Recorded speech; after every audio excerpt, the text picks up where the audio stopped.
Hello, my name is Jennifer Justice Gallardo, and I'm a midwife and mother to 9 children. Yes, 9 babies have come out of this body. I'm excited to talk to you today about how to avoid a vaginal tear and what to do if you get one. So we're going to cover 3 things to do to avoid one and 3 things to do if you get one. And I remember when I was pregnant with my very first baby, I was terrified about pushing my baby out and what would happen to my vagina. And anyway, it was just so terrifying. And even with my second baby, because I had my first baby at the hospital and I ended up tearing and getting sutured. So then again with my second baby, I again was terrified about what would happen to my vagina. Anyway, I don't want you to be afraid. I want you to have confidence that your body was made to do this and that you can push a baby out of your vagina, and that we have some tips for you so that you can avoid a tear.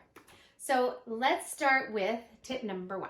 Okay, tip number 1 is for you to use your mouth to loosen your bottom. So there's this saying, loose bottom, loose jaw. So loose jaw, loose bottom. And I'm going to tell you how this works and what you can do to have this loose bottom.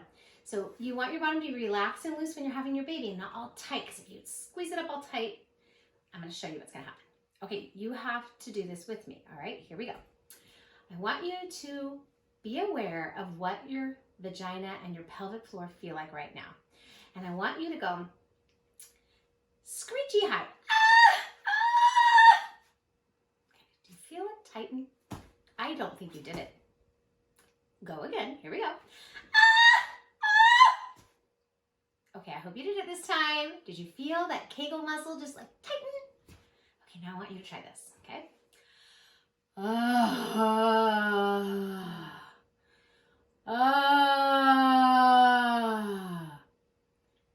Did you feel it loosen? Do it again.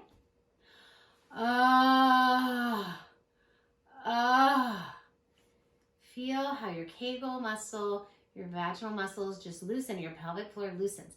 That will help you avoid getting a tear. So, first tip is to just keep those sounds low and your jaw loose when you are pushing out your baby, so that you can remember to, well, actually, you won't be remembering. If you remember to keep the low noises, your body naturally will relax your pelvic floor, and that's what you want. Okay, so that was number 1. Now let's go with tip number 2, and that is, as your baby's head is coming out, as your baby's head's coming out, when your baby's head comes out or as it's crowning, don't be afraid to put your hand down and feel your baby's head.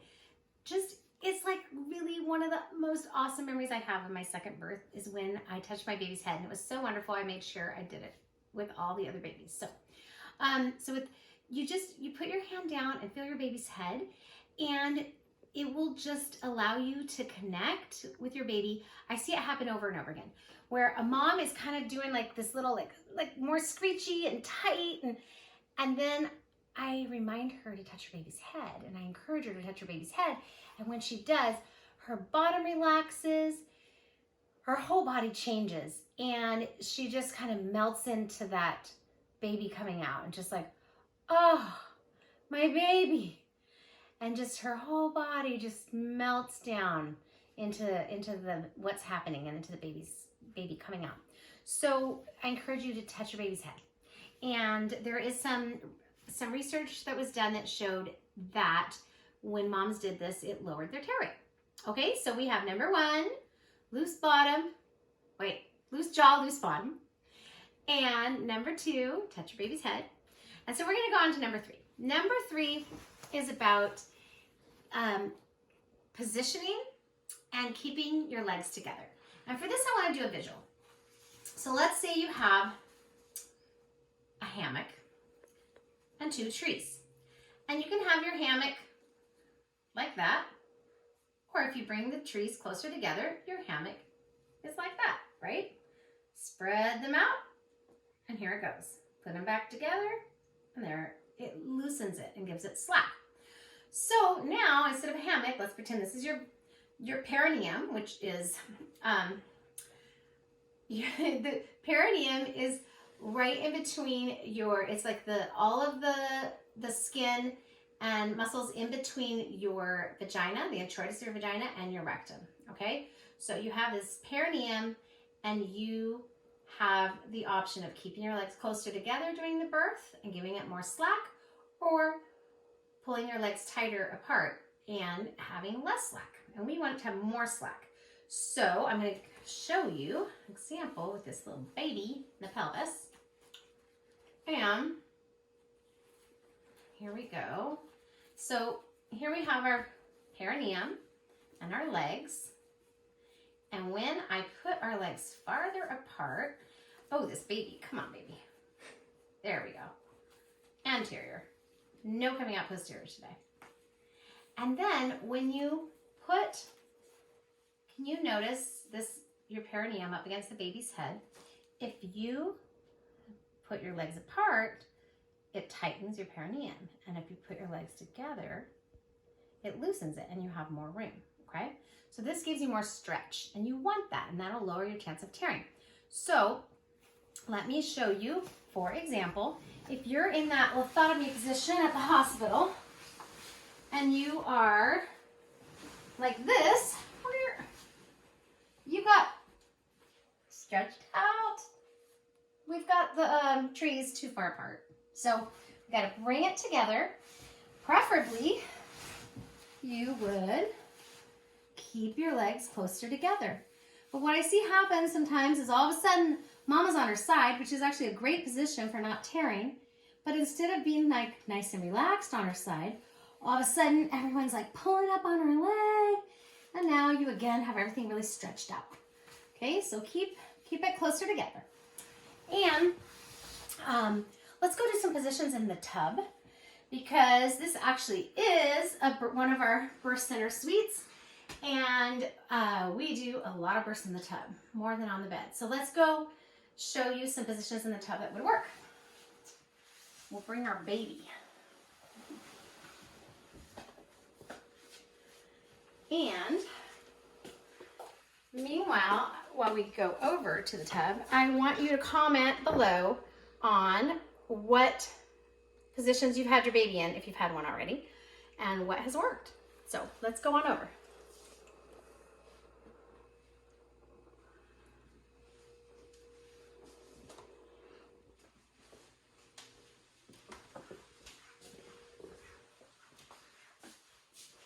All right, so here we have the tub, and we have, let's try another position that works really well, and that's gonna be being on your knees. And remember that we want the legs to be together and not down like this, okay? This puts more stress on your perineum. So you want your legs to be more up like this. So that for that to happen, you can either have your partner in the tub and be leaning on your partner, or you can lean here on the tub. And you know, when you push, you're gonna wanna like go into the push and like really do this deep squat and push. Moms do it all the time. But when you feel that burning, which is something not to be afraid of, but actually be like, oh, that's the sign that my skin is stretching, my perineum is stretching, and it's the time where you can get more into an upright position and make sure that your legs are closer together and that your hammock has as much stretch as possible. So knees is a good position to have a baby. I like this position for having a baby because I get to catch my own baby. So you can also have one leg up as baby's coming out. Usually I let the head come out with my legs completely together, because if you put one leg up, it can kind of create a labial tear on one side, which, you know, it's not the end of the world. Everything heals, okay? But anyhow, so head out and then body, and you can catch your baby, or your partner can help you catch your baby. Another position that's very, very relaxing and very easy to keep your legs together and your bum relaxed. It's really hard to tighten your bum. I'm gonna put the baby right there. If you're on hands and knees. So being on complete hands and knees, that keeps your legs aligned and your hammock with slack. And then the other position that's really common in the tub is to have your partner to be behind you, and you are relaxing here in his arms or her arms, legs together. Sometimes we have single mamas too, and sometimes we've had where they're like this and either their doula or maybe they brought their mom would be in here, and with the water you're floating, and you can be in it alone, but sometimes someone from behind will give you support and put their arms underneath your arms. Okay, and so with this, again, legs together, right? So your legs can be just relaxed in the tub like this, and your legs are together. All right, so I think we talked about positions enough, and let's cover what to do if you do get a tear, okay? Because it does happen. And your midwife knows how to sew, and in fact, one of the things my kids sometimes, my daughters have been like, Mom, so-and-so's mother taught her how to sew a dress. Can you teach me how to sew? Or how come you didn't teach me how to sew a dress? And I just say, honey, the only thing I know how to sew are vaginas. So I have actually taught my kids how to sew flesh. Because I think it's way more interesting than sewing a dress. But anyway, okay, so let's talk about what to do. First off, don't be so stressed about it, okay? Because it heals very quickly. It's very forgiving tissue. So we are made to have babies, and I don't be stressing as much as I did about having a tear. So let's talk about 3 things that you can do. 1, here is a lovely herb bath that you can buy. You can probably get these herbs online. We get them at a local herb store. It has calendula flowers, and then it has lavender, rosemary, yarrow, I'm probably gonna forget something, roses, and comfrey. I don't think I actually forgot anything. I think I got them all. Okay, so you put a cup of this in boiling water and you let it steep for 2 to 3 hours. That means don't boil it for 2 to 3 hours. You just let it come to a boil, turn it off, and let it sit for 2 to 3 hours. You can even make it the night before or make it in the morning and take a nice little bath in the evening with your baby. So when you do this, don't fill your tub all the way, because you want to have nice warm water, as warm as you want it, with your herbs to get the most benefit from the herbs. Then you can fill the tub the rest of the way after you've been sitting in it for 15 minutes, okay? Then you also have a peri bottle. In my house, we love these things. I put vanilla in them and all kinds of other little cooking ingredients because they're so awesome. Just squirt. But for you, it is called a peri bottle. And that's how you know if you're at a midwife's house, if she has vanilla in the peri bottle. So you're gonna put 3 drops of lavender, which is known for its skin healing benefits, and 3 drops of frankincense. Frankincense is anti-inflammatory. It also helps with new cellular growth. It's amazing and very soothing for the skin. So lavender and frankincense are amazing for the skin, and 3 drops of each of those. And then there's helichrysum, and helichrysum is known for wound care and for how amazing it is for helping your body heal. Okay, so this you can do as many times a day as you want, and you can just squirt that on your bum, and you can use it every time you use the toilet, okay? After. Okay, so then the 3rd thing is your Correct X ointment. This is amazing. It does have helichrysum, frankincense, and lavender in it. It also has sandalwood, which is one of my favorite oils, and it has many healing benefits. And it also has coconut in it, and it's very soothing and helps you to heal quickly. I've used it on my children's wounds and have seen that it heals very quickly. Okay, so let's recap. We have number 1 to avoid a tear is to have a loose jaw, loose bottom, and making low noises instead of high noises, and keeping that bottom loose. And number 2 is to touch your baby's head as the baby's crowning. And number 3 is positioning and keeping your legs close together so that your perineum has slack and can stretch easier instead of being pulled tight.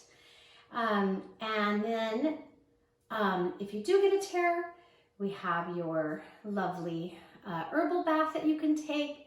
We also have a peri bottle with lavender, frankincense, and helichrysum, and we also have the correct X.